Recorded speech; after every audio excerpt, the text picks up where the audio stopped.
नागदेवताचं दर्शन सर्वीकडे घेता येते, पण नवमुखी नागदेवताचं दर्शन तुम्हाला फक्त एकाच ठिकाणी भेटेल, ते पण महाराष्ट्रातील चंद्रपूर जिल्ह्यातील भद्रावती हे शहर. तर चला आपण श्री भद्रनाथ देवस्थान मंदिर भद्रावती येथे भेट देऊया आणि ह्या मंदिराची माहिती पूर्णपणे जाणून घेऊया. आज आम्ही श्री भद्रनाथ देवस्थान मंदिर भद्रावती जिल्हा चंद्रपूर येथे भेट दिली आणि त्यावेळेस आम्ही त्या मंदिराची माहिती जाणून घेण्यासाठी आम्ही जे मंदिराचे संचालक आहेत त्यांच्याशी आम्ही भेट घेतली आणि ही माहिती व्यवस्थित लोकांपर्यंत पोहोचावी यासाठी आम्ही प्रयत्न करत आहे. तर या भद्रनाथ देवस्थानाबद्दलची माहिती समोर संचालक साहेब देतील. भद्रनाथ मंदिर हे अति प्राचीन मंदिर आहे. इसवी सन 1800च्या इसवी काळापासून आहे. हे मंदिर अतिशय जागृत असून याची स्थापना भूगर्भातून झालेली आहे. मूर्तीची स्थापना काही जाणकारांच्या मते आणि ऐतिहासिक जे पुरातन लोक आहे, ज्येष्ठ लोक आहे, ज्येष्ठ नागरिक आहे, त्यांच्याकडून अशी माहिती आम्हाला मिळाली होती की या मंदिरात जी एक शिवपिंडीच्या आकाराची विहीर आहे, त्या विहिरीला 51 पायऱ्या आहे आणि या विहिरीमध्ये खाली बुडावरती एक 9 बाय 9 इंच व्यासाचं छिद्र आहे आणि ज्या ठिकाणी भद्रनाथ स्वामीची मूर्ती आहे त्या ठिकाणावरून एक गुप्त मार्ग त्या विहिरीत जातो आणि भद्रनाथ देवतेचं जाणं येणं त्या विहिरीमध्ये वास्तव्य आहे अशी आख्यायिका आहे.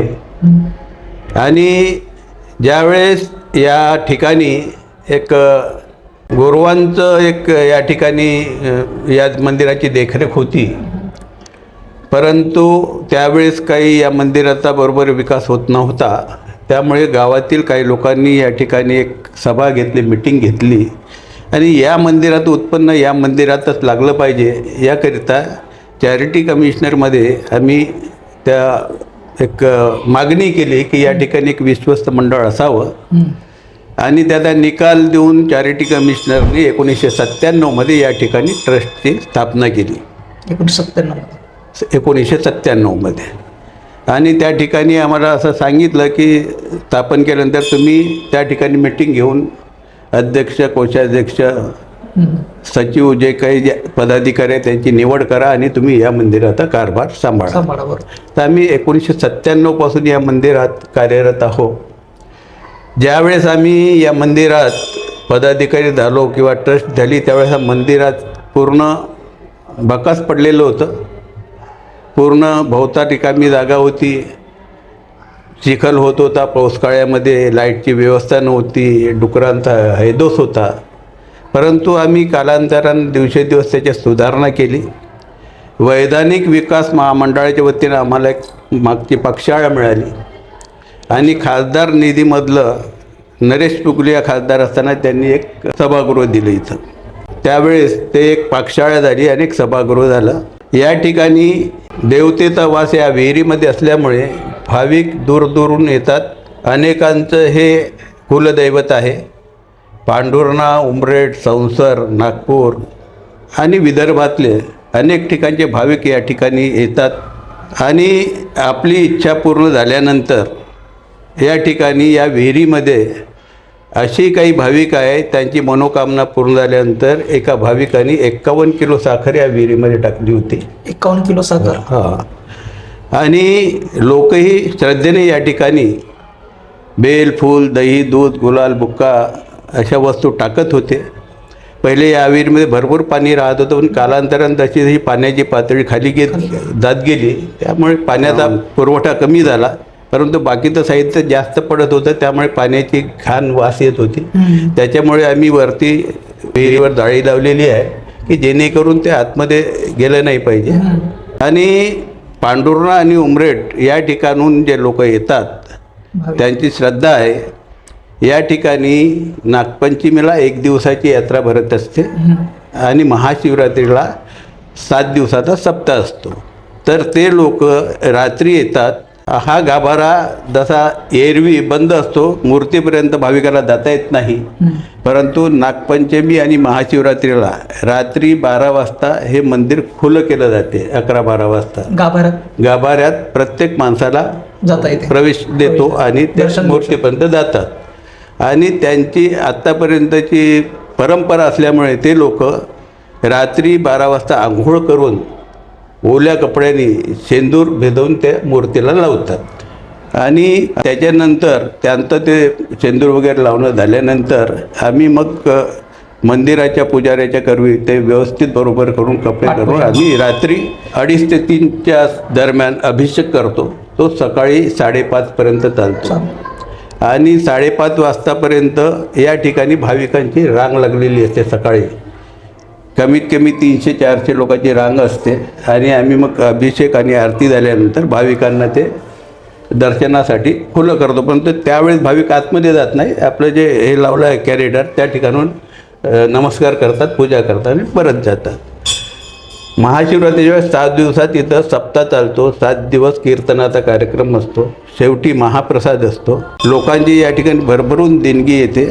ज्या लोकांना दवाखाने फिरून फायदा होत नाही, ज्या व्याधी राहतात, कोणाला पोटात गोळा असतो, कोणाला कोणते मुलं होत नाही, बाळ होत नाही, असे जे लोक आहेत ते या ठिकाणी आपली मनोकामना बोलून जातात, इच्छा प्रगट करून जातात.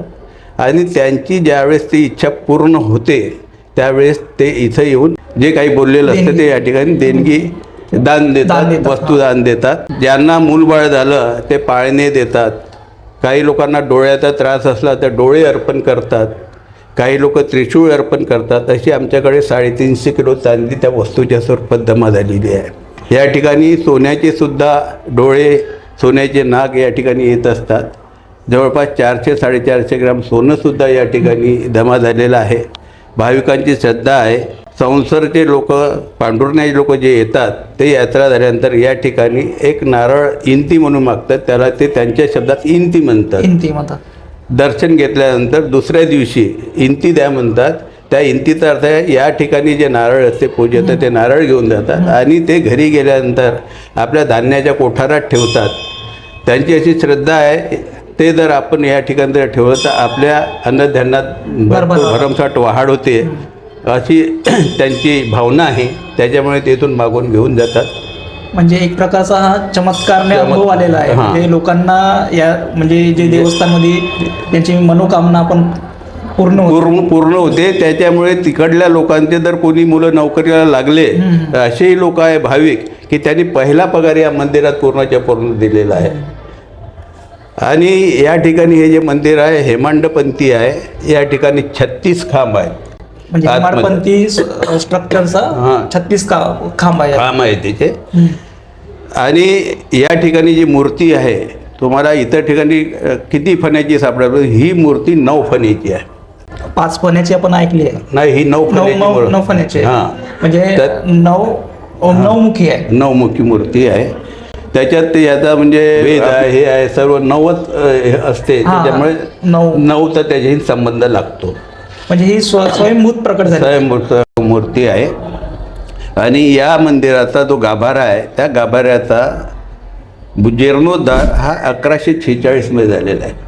1146. हां, तो आम्हाला या ठिकाणी एक लेख सापडला. त्या लेखामध्ये असं लिहिलेलं आहे, गाभारा लहान आहे, निरंधार पद्धतीचा आहे आणि या गाभाऱ्याचा जीर्णोद्धार इसवी सन 1146 मध्ये झालेला आहे. जे खांब आहे कोरीव, त्या खांबाची कलाकृती अशी आहे, खाली जे कोरलेलं आहे त्याला कलश म्हणतात. आणि त्याच्यावरती जे आहे ते त्याला तोरण म्हणतात. आणि त्याच्यावरती जे गोल दिला आहे त्याला अंबालिका म्हणतात. आणि त्याच्यावरती जे आहे ते एकशक आहे.